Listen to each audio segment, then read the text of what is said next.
for me, this is my second time coming to CASAS. I was here 5 years ago to talk about accelerating opportunity, and at that time, this little thing called integrated education and training models was just sort of getting kicked off the ground. That was the innovation at the time. And look how far we've come in 5 years. So I'm excited about the trajectory of that work. So when Pat and Jane and the really terrific folks at CASAS called again, I said, you know, I really think that to stretch our thinking and to think about how we're going to face the future, which is accelerating more and more, I'd really love to focus on the topic of the future of work. And I think they readily agreed. So I want to start with a couple quotes. So assessment is the engine that drives learning. So we know being able to demonstrate the skills and competencies that our learners have is going to help propel them no matter what they do in the future. And I'm going to talk here in a little bit, and I'll show you a video, a 3-minute video too, about what a turbulent future and dynamic economy that will still continue to unfold, we think, in the next both 5, 10, and years and beyond. So I really feel like assessment and the work we're doing, there's no more important role than what we're here doing today and the work that you're doing now, because writ large, I'll say this, I think that there are many places that actually doesn't know what's coming and isn't prepared for the kind of changes that we really need to be prepared to make. And so I promised Pat and Jane that this would inspire you, this would challenge you, and I also want to say, like, it's not doom and gloom. The sky isn't falling. The future of work, you know, it'll unfold in ways that I think we can be proactive about, but position CASAS and your role and your work in a way to be leaders. And because if we don't do it, no one else will. Because one of the messages today is the future of work is going to be disparately impacting our lowest skilled learners. And we've got to find a way to kind of break through some of the strategies that we have going for us. So it's a big topic. And then next, CASAS, you rock. So I love that you improve programs, documents, and that's by the awesome speaker, Barbara Endel. Oh wait, that's me. So I just want to make sure again that I just deeply respect the work you're doing and really appreciate the kinds of challenges that you have. And so some of my, kind of like message will be a little bit like, yeah, that kind of sounds good, but how's that going to impact me and my work on a daily basis? So I'm going to go through, and what we'll end with is things you can do today to think about the future of work tomorrow. Okay, a little bit about JFF, my organization. So we're a national nonprofit. We work at the intersection of education and workforce development. We've been around for 35 years. I've been with the organization about 10 years. And we work in most states, and we really care about economic mobility for all and trying to make and design systems that work for our learners. I've spent a good part of my career working in adult education and together with post-secondary. So for us, these are the 3 ways we like to work. So that's JFF at a quick glance. We're going to talk about this question, is the future of work real? Because who sort of on some level, sort of, kind of, sort of, thinks the future of work is a little, like, overhyped? I kind of do a little bit. I do a little bit. So we'll provide some evidence there. Second, we'll talk about the future of learning and skills, because I really think this is going to be the key driver. The skills and the skills of our adult learners is going to be the commodity in the future that will, I think, kind of make or break someone's career, and especially as they think about like the career changes over time. Future of assessment. I do think, I talked with Pat at lunch yesterday a little bit about, there's really a primary role for assessment organizations in the country and the kind of work you do in the assessment field and in the adult learning and education field. So I'm going to talk a little bit about how I think assessment is going to be changing and ways we can influence that change from whatever vantage point we're at. And then last, this is about you. How can we chart your future and help your learners think about their future? We'll end with that and a set of recommendations. All right, this future of work synthesis. So this is really kind of based on hundreds of reports, technical briefs, papers, things that we've read. It also, what I'm going to kind of present today is based a little bit on we've done some focus groups with different places. I've had the opportunity to work with the Federal Reserve of New York and their economic unit around employer engagement and what they're thinking about future of work. So this is kind of like this confluence of information. I've had the opportunity to lead national initiatives. I've also sat on work groups with Department of Labor and Department of Education to get a sense about like what are people thinking and talking about across the country. And then largely, we looked at over 1,600 studies over the last year around a meta-analysis on what works for adult learners. And career pathways is still front and center. There is no doubt about it. Career pathways still really matters, and it matters in a way that it's designed to help our learners. So this is what I'm just saying, like this is kind of based on a lot of different stuff. So does that make sense to everybody? And then again, the good thing is like this is still early innings, and we've got an opportunity to influence it. Question 1, is the future of work real? How many of you guys know Michael Wooten? How many of you have gone to COABE, the Coalition of Adult Basic Education? So some of you have, right? It's a great conference, brings together a very large group, kind of like this. And they talk a lot about adult learners and adult preparation. So Michael Wooten is with the Department of Education. He leads the adult learning work. Last year, his whole speech was around the future of work and the role of adult learning. And I just think that's interesting because I've been monitoring Department of Ed, and I'm not sure I've heard very many kind of address this topic. So I was really captivated by his topics. And then there's lots of reports, right, from like the World Economic Forum, McKinsey Global Initiative, Pearson, and others that have a kind of a built-for-purpose organization able to look at trends. And just yesterday, this top area, there was a live stream from the Institute for Women's Research and Policy that looked at the impact of work on women. And later this morning, after I'm done here today, if you want to dive into this topic in a little more applicable way, I have a session in Garden Room C, and we'll be able to get your input from lots of the things we're talking about today, but we're going to workshop what some of the ideas here around the impact of the future of work on women. Because if there's anything that's really clear to me, the future of work has a really primary equity agenda and an equity issue attached to it, because income inequality isn't happening haphazardly, right? It's by design. I want to talk a little bit about like how robots are influencing our lives on a, on sort of a daily basis. So I'm starting at the very far left with Marty the robot. Have any of you, raise your hand, have any of you seen robots in your grocery stores? Marty's in my grocery store too. So over the weekend, I live close to Amherst and Massachusetts, and Marty is in it's the Stop and Shop, which is part of the giant food chain. I was going to take a selfie with Marty, except I was in my hoodie and stuff, and I'm like, I don't know, I think maybe they'll think that I'm not really the same person because I look kind of okay in my dress. They won't even recognize me. So I didn't take my selfie with Marty, but I could have. So Marty is really designed to like, at least this is what they say publicly, like, if there's a grape that falls on the floor in the aisle, it'll hopefully like alert someone and then you won't slip and fall. Sounds a little altruistic to me, right? I also kind of think my sense is like robots like Marty are also designed to look at like, how you pick out food and like traffic patterns down aisles. And some of the grocery store workers in my neighborhood were actually protesting and picketing, and they had walked out because Marty also looks at and evaluates employee performance on the job. I know, right? And I don't know about you, but I'm in my 50s, and I still eat Pop-Tarts occasionally. I don't know if I want Marty to know I eat Pop-Tarts as a 50-year-old, right? So it'll be interesting, again, if I have the chance to come back, how many more Martys show up in your grocery stores. So if you see this thing kind of standing there, kind of moving around like, lost in space, it might be Marty, and you'll have to let me know how it goes. Okay, middle picture. Austin, Texas. Do I have any of our Texas folks in the audience today? Okay, thank you, my friend. There you go. So in Austin in 2018, this fall, they just issued the first building permit for a 3D printed house. It was built in 48 hours and cost less than $4,000. I know. Well, I just signed a mortgage like last year. I'm like, where? Like, Marty, can you tell me where my realtor is?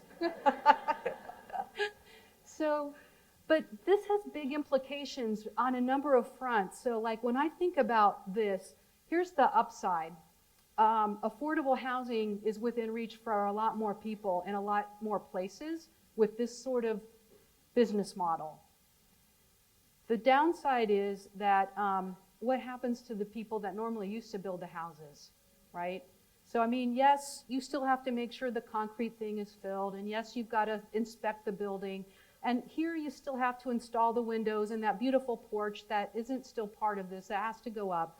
But I do think that they'll see we were talking this morning, like, I do think there'll be a reduction, especially around the trades and skilled trade workers and construction for sure. I mean, one of the things that's important is since the Great Recession and the housing bubble in 2008, over 1 million people have left the construction as a job. They just left it entirely. We haven't been able to make that up. So it'll be interesting to see how this plays out, but it's a beautiful place. So in just a minute, I'll be showing you a video too, and there's another one being built that you can kind of see it in action. Okay, we're in this great hotel, right? So on the very far end, you're gonna notice there's like some things there. Have any of you ever noticed anything out of the ordinary in any of the hotels you've been in, like robots kind of around? Nope. So the first one there, his name is Oscar, and he makes customized omelets for guests in the morning. I think that sounds pretty cool. How many of you have been at like the ever popular Holiday Inn Express and they're already like making pancakes that come out of that thing? I press it too much. I'm like, come on, I gotta go. And then like all these pancakes come out, a little bit like I Love Lucy. But you'll have to kind of look and see when you're next in a hotel, like what that looks like. Is there any changes? And another one here, that's called Bottler. So I often forget things like my toothbrush or whatever. I'm after kind of like, racing out of the door. So Bottler comes to places and he'll take things like your toothbrush or shaving cream to your room rather than a person. And then last, at the Mandarin Oriental, the taller one, this is Pepper, and what she does is she gives guests directions, because usually the hotels are pretty big. I bet in Vegas these are probably already there, or even places like here, right? And so you can take selfies with Pepper, but she gives you directions. And I kind of think probably concierge services will eventually have, maybe not so much a person behind the desk, but it's really interesting how at the hospitality industry, we're seeing the inclusion of robots. And I was telling Jane, I don't even want to get into what's happening with robotics and janitorial cleaning, because that's coming next. There's already prototyping happening at Walmart stores and other places that are, again, reducing real people and taking over some of the work with application of technologies and robots. Now, for some of us, cleaning up, I've got 2 Australian Shepherds. Do any of you have those little robot sweepers? They're not so bad. They're not so bad. But there are these implications, though, on a broader level. All right, so when you're at a hotel, think about it. Okay, I want to speak a little bit more specifically about the impact of automation and advanced technologies than in actual jobs and what that's doing to workers and the way we and they are moving in and out of the labor market. So first of all, sometimes the application of technologies, it doesn't kind of displace a full job. Part of your job might kind of get, reassigned, you might get restructured. And that's happening to approximately 23% of the jobs where some part of that job will get automated and you'll be asked to do and fill in your time in a different way. Because that part of it might be a repetitive task, it could be something that could be analyzed differently. So that's number one to really, really think about by 2030. The second part is around the 32%. That is going to be a prediction about the number of people that may be looking into entirely different industries and occupations around the application of advanced technologies by 2030. Here's a thing that I think we need to think about. The third point here about, second point here, I can count. The second point here about our college curriculum. So this is a study that Northeastern did, and it was really looking at the kind of adjustments college curriculum will really need to be making, and it's going to be obsolete in 5 years. And I think about the pace of assessment in our teaching and our work, and I wonder, How quickly will our curriculum change, and how fast should it? And these are things we'll be really sort of thinking about, and I'll be interested to get your point of view. And then here is with jobs, I don't know if it's impacted anyone in your family, certainly with your learners. My guess is with your students it has. There's been a real shift away from traditional employment where employees have less reliance on their employers in traditional employment. So it's also called like the gig economy. If you guys heard about that a little bit, gig economy, that just sort of means that I'm now an independent contractor. I'm not getting hired full-time as an employee with benefits and a predictable schedule. I actually am contracted for certain periods of time or for certain pieces of work. And that's happening to a lot of jobs that are being created in the economy since, again, the Great Recession. This gig economy or this reliance. Some reports look at that even as much as 50% of our current jobs are relying on independent contractors. And even for me, I've got a spouse that changed jobs. And normally you would think about having, this traditional employment. They were hired on a monthly basis for 10 months without any benefits and without any promise of a job heading into the future. So I think our learners, I know that they're going through these sorts of applications of technology, and I know many of our learners piece together lots of employment, right? Some do 2 or 3 jobs, and they're working adults. So we're going to have some different strategies to help support them, because it'll be really different if they don't have that sort of support. Okay. Everybody doing okay so far? It's not too doom and gloom, right? A little? It's always my vacillation between hope and despair.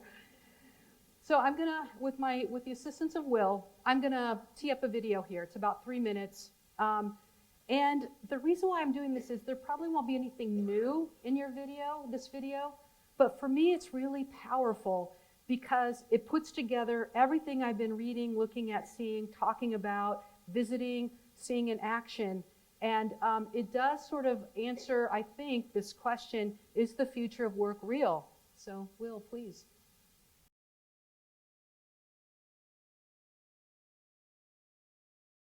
So, again, when I have our session afterwards, normally I would love to hear some of your thoughts. I would open up the mic, but I've got a little bit more to share. So if you want to have more of a conversation about the implications from the video, again, Garden Seed, join my session. We've got an hour and a half to kind of break it down and talk a little bit about it, because I would love to hear what you're thinking, how you think it applies. And, again, it's that, how do we take what we know and be leaders with our students, our programs, and in this field to help our learners combat what will likely impact many, many, many millions of people, right, with kind of the way robotics is working.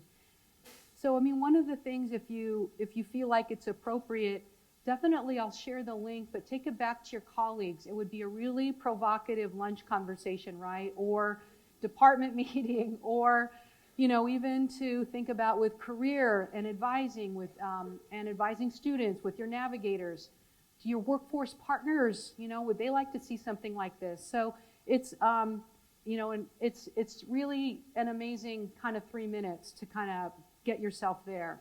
Let's get back to the hope side. So the future of work, here's the optimism, and that is still machines, people need to fix them. People need to program them. People need to think about them. People need to use them. You still need to do that, right? And also, you can never take away the human touch. So we'll talk here in just a minute about both the occupations, the skill sets that will likely change. But again, that human relationship will never go away. And you can never replace the creativity and ingenuity that folks like the room bring to your work. So that's for one. So, and remember, the work has always changed, right? We've got this is called the fourth wave. One of my very favorite books is called The Machine Age. And so when you look at being scared about, well, what will happen to all these people? Will they ever have a job, and will they drop out of the workforce? Actually, when you look at the number of people participating in the workforce, it's gotten bigger and exponentially bigger across time. Now, there is a downside to the proliferation of more low-skill paying jobs. That's the downside to bigger growth. But, and again, no one knows what the future will hold. There's a big difference in some of this research around the predictions people can make while also looking at current skills. So, you have to kind of take all of this future work with a grain of salt. But that's why I think we're in such a unique position to help our students know what's going to happen around the economy and the jobs. So their career pathway will look very different than ours. So let's talk about that for a minute.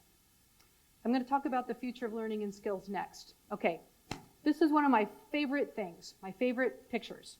I even have it hanging up in my office. The old economy is what a lot of folks like my dad and my mom, kind of went through, where you had one sort of dose of education, you spent time in the labor market for maybe 30 years, and if you were lucky, you had a pension or you had some retirement and you could live on that, and then, you could retire. The span of working in the workforce is getting longer for people for a lot of different reasons. But when you look then at the new economy, here's what I would love for you to remember. So when I come back 5 years from now, so Pat, you got to still be here, okay, 5 years from now. We're going to see, does this really ring true? Students that are entering the job market today are likely facing 17 different jobs across 5 different sectors. That's a lot, right? That's even more than I thought. I mean, I used to call these hit and run jobs where you would be in and out, but 17 across 5 different sectors is really what we're going to be anticipating. So what does that do to both the education systems we're working in and the assessment systems? This idea about lifelong learning, we've always done it. We've always been able to serve our learners across time, but I actually think it's coming back in a big way, and we're going to need to build our lifelong learning systems in a much more prominent way. Because my sense is, with the 17 different jobs, the skills that our learners are going to need to acquire, work with them, come back and learn from us will be way more frequent. And so here's how I like to think about it. If I was running like Barbara's adult education program, in the past I might have been thinking about, I would have my students to get through certain levels, or they may get their high school equivalency. We may even, do one of my favorites, an integrated education and training program, and partner around pathways. And then that may be where we send students, and they enter the labor market. We always have a hope they'll come back, but we know from research that they rarely do unless they have an incentive, right? Sometimes employers will make that necessary. Sometimes they know they're stuck in a low-wage job, and we'll get that to happen. My sense is, as we continue to look forward around the future of work and the future of learning, we shouldn't see students as just having sort of our one dose of education and then they're in the labor market, but rather, how can we as educators serve our students the 17 times they're going to be looking for different jobs and upskilling? Because I think they're going to be coming back to us way more frequently with far more sort of bite-sized chunks of learning that they're going to need, and then kind of get back into their jobs and keep moving in ways that will be, hopefully add value to wherever and however they're working. So I think this idea about one dose of education and then you don't see students very often, we need to look at it like we're now going to be serving a student across maybe the 50 or 60 years they're in the workforce, because the demand for skills and relearning and learning and that re-engagement, that kind of looks like my heart rate about right now in front of all of you. But it's basically kind of coming back and forth. And I think that as much as I hate the idea that there's a turbulent economy that's continuing to unfold, the fact that we get hopefully a chance to be of service to our learners in far more episodic and frequent ways, I think is a really, really good thing. And I'll talk a little bit about, here in a few minutes, how I think then the future of assessment can accommodate, and we'll need to really think through what this looks like. So when our students have our 17, when they think about they have their 17 jobs against around 5 different sectors, is the technical skills going to be as important as how do I navigate my 17 jobs? So we're going to talk about that here in a few minutes, but what I want to kind of plant the idea so you can process a little bit is 17 jobs, that's a lot of change for anyone. So what we want to think about is, how can we equip our students with a growth mindset and the sort of adaptability skills that's being called for around this really around the new economy, thinking in the jobs that are going to be changing. Because it's not just what I know technically, because that's going to change, right? 17 jobs, 5 different sectors. It's how do I deal with that change as a student, and how can we get ready for it when we're working with them? That's, to me, like the key question. Here's, again, it's, you know, don't you hate speakers who are like, well, I know it's too small, so just believe me. So, I don't know. The temptation is too great, it happens. So, but the chart was so powerful, I couldn't resist kind of putting up in front of you today. So this is from PIAC. This is from the Program for the International Assessment of Adult Competencies. And what it does is there's a set of researchers, and some of my favorite friends at ETS actually sponsor part of this research, and they're doing this work. So I've looked across the 2012, the 2015, and the 2018 studies that PIAC has been engaged in. And so what this looks at is how are adult learners in the United States along basic skills compared to the other 32 OECD countries in the world, the other industrialized countries in the world. How are we doing?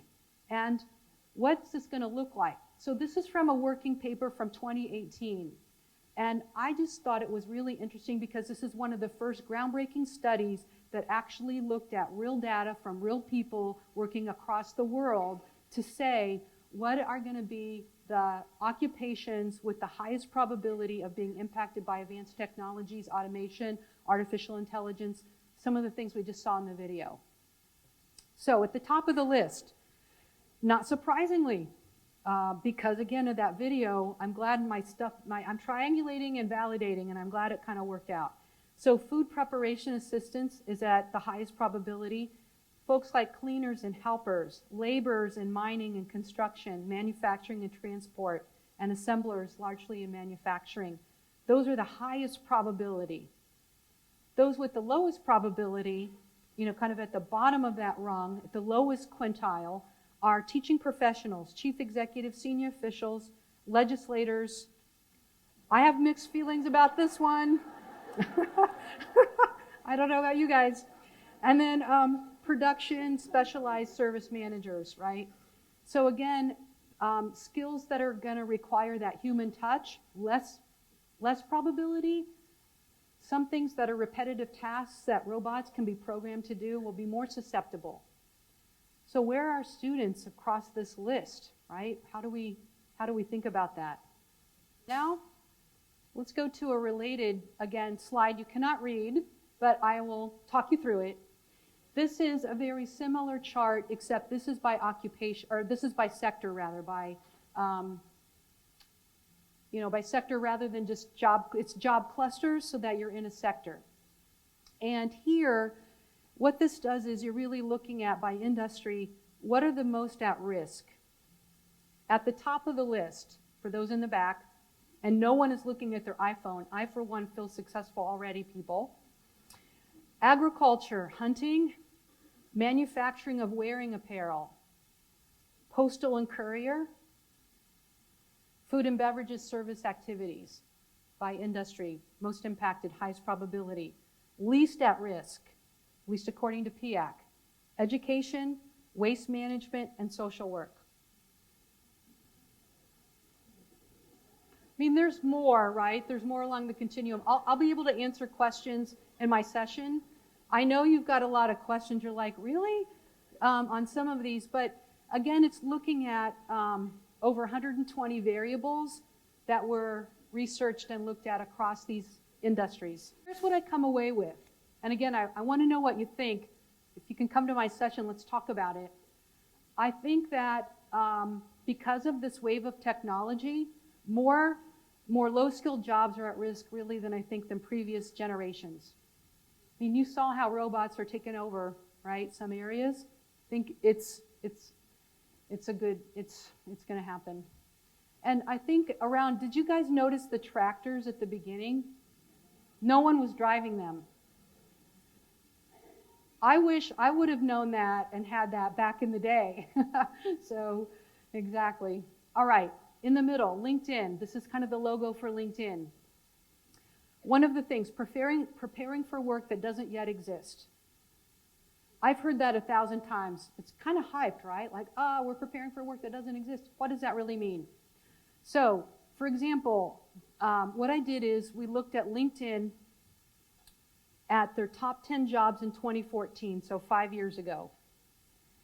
And interestingly, those top 10 jobs didn't exist 5 years previously. So some examples are social media intern, iOS, Android developer, so iPhone and Android developer, cloud manager, big data architect, and UI UX designer, kind of, I think it's like computer infrastructure designer.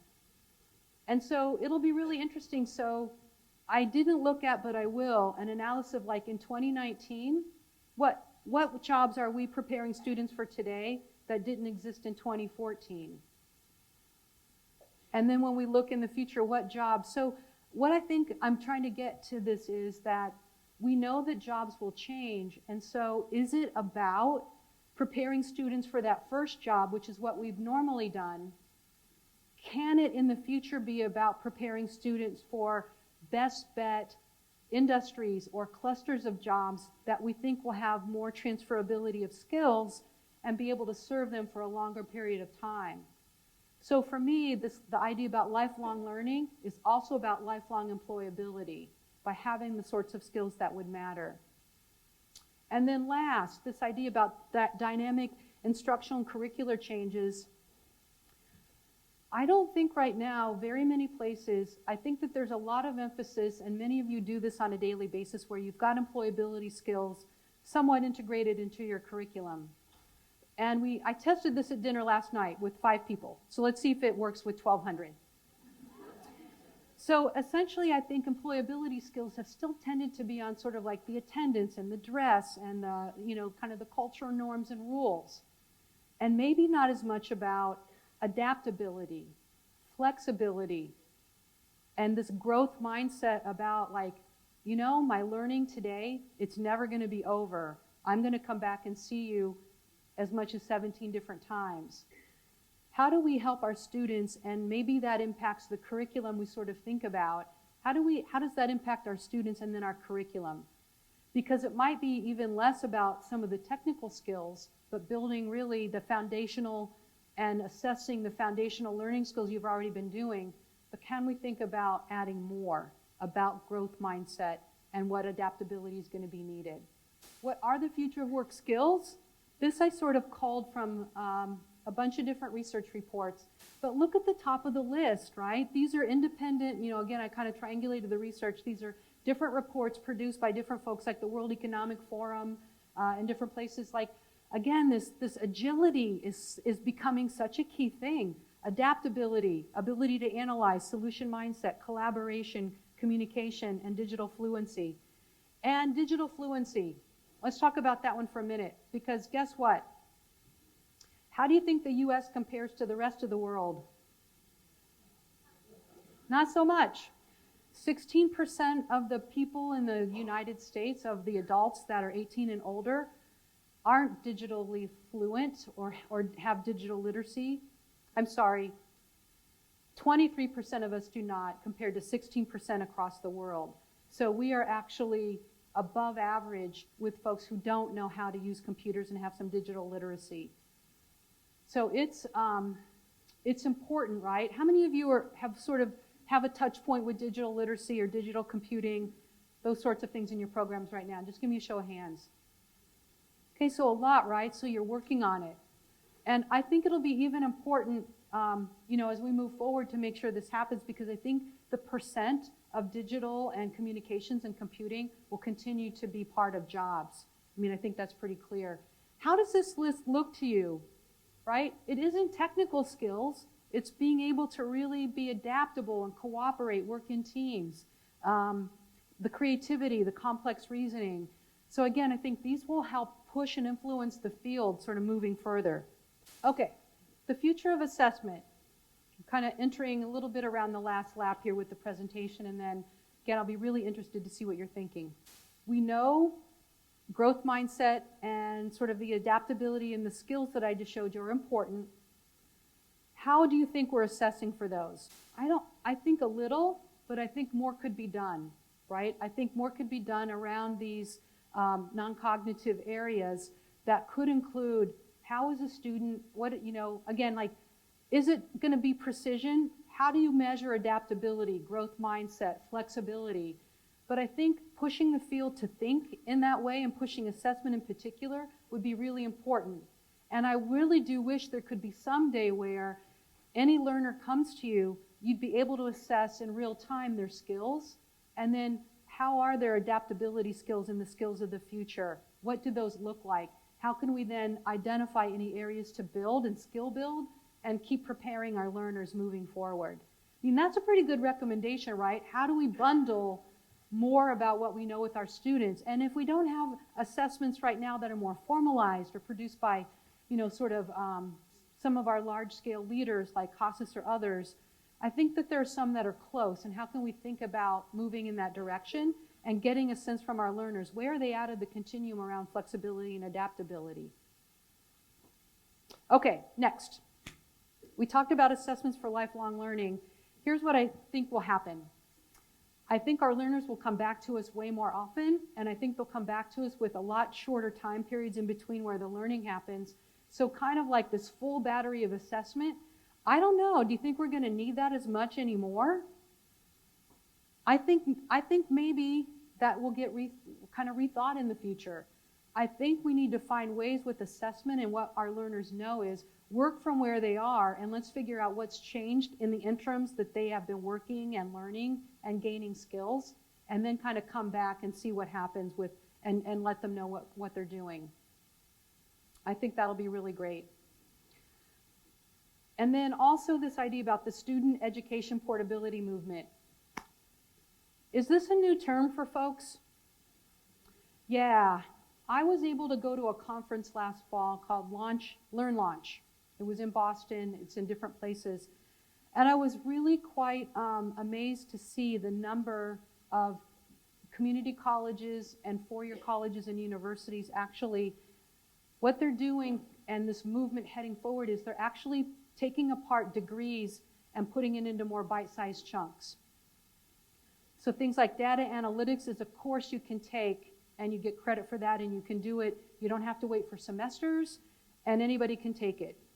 And I think that we're going to see more around skills and these bite-sized chunks than about the certificates or credentials or degrees. But those are still a proxy that matter. So like, the last message I want you guys to hear is, Barbara told us degrees don't matter anymore. Let's not do that. But what I think I'm saying is that around the student education portability movement, because of the lifelong learning and the more frequency of skills that need to be developed across a continuum of someone's work life, I think what that means is we've got to find a way that we'll be able to provide the training that's bite-sized and needed just for what's needed, because things change so fast.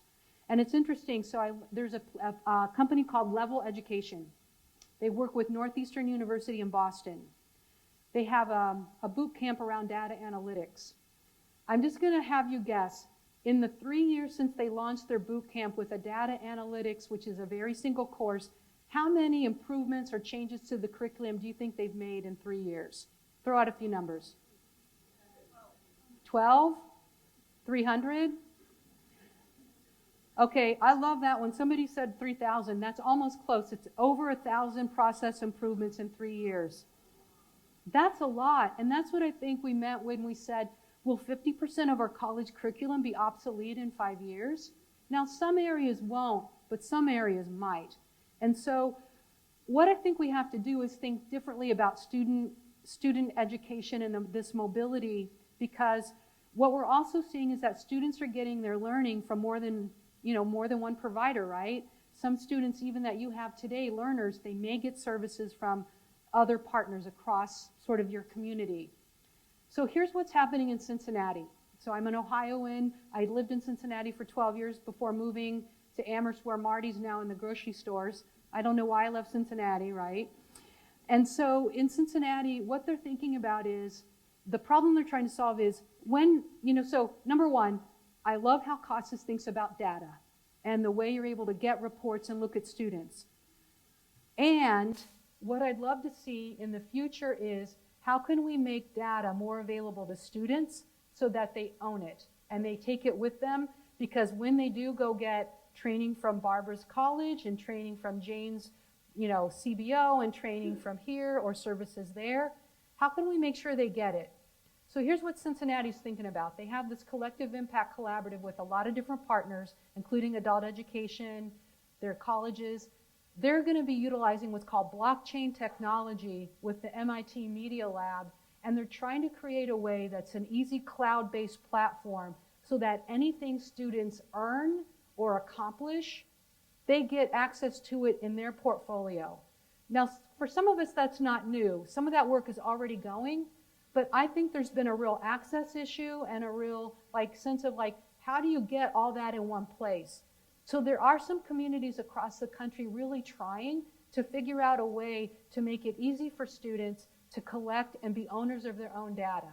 Because wouldn't it be great, I don't know, we worked a lot with after Hurricane Katrina in Louisiana, in New Orleans. All those records from students were lost, right? But if you had your own access to your own data, you don't have to worry. And how many of our students know that if they forgot to pay their parking, fee to their local community college maybe, their transcripts are held up if they want to leave somewhere else. I was talking to Jane last night, there's over 2 million students like that across the country. Colleges are holding up transcripts because there's debt that somehow students owe and they're not releasing them. That is an equity issue, and that is an access issue. So I think we're trying to figure out how can we, take away that arduous data sharing that takes forever. How many of you try to get data from someone else?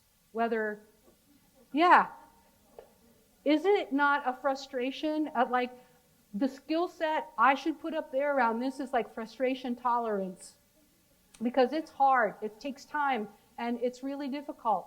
But how are we going to paint a really true picture of our students if we don't understand or know what they're bringing at different parts of that lifelong learning continuum? So what I would love to do is be able to continue to share how student ownership of their data and what they're able to collect and put together can impact our learners. And I think you're exactly the right audience to help us both grow and share how those sort of best practices are playing out. Are you with me on that one? Absolutely. Now, that doesn't mean that it absolves the institution or your program from understanding and looking at data and across what students have.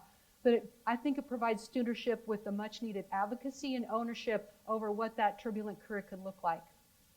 Okay, last, what does this mean for you? And it's perfect timing. So what I would love to think about and have you think about is moving from silo busting to a learning ecosystem.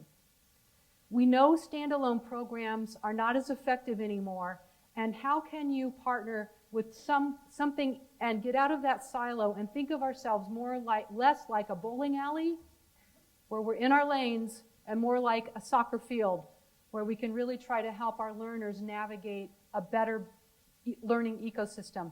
Because to face a future that has a lot of change, as we've seen, it's going to take more than just one program or one teacher or one navigator. We're going to need this learning ecosystem. Okay, second, integrating growth mindset. How many of you think this is a good idea? Absolutely. And you're probably already doing elements of it right now, right?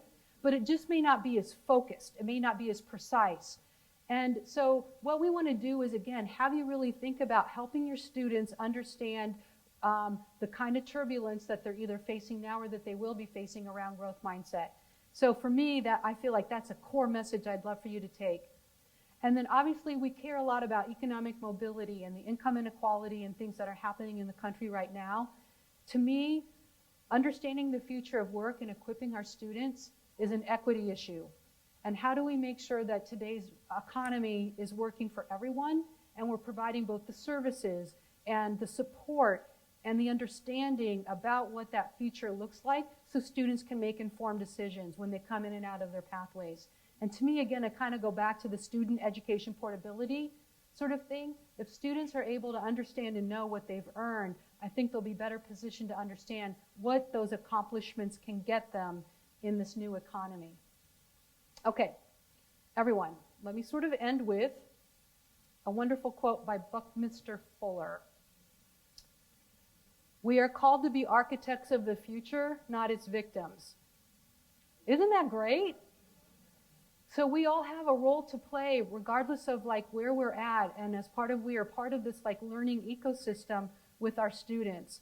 And so again, in that vacillation between hope and despair, I feel hopeful and really optimistic that the leaders that can help really lean into this space are you, and it's us. And so those of us at JFF, we've got lots of people and lots of other organizations that are standing with you and helping you get our learners, and as they face their future of work, face it with a lot of optimism and a lot of preparedness.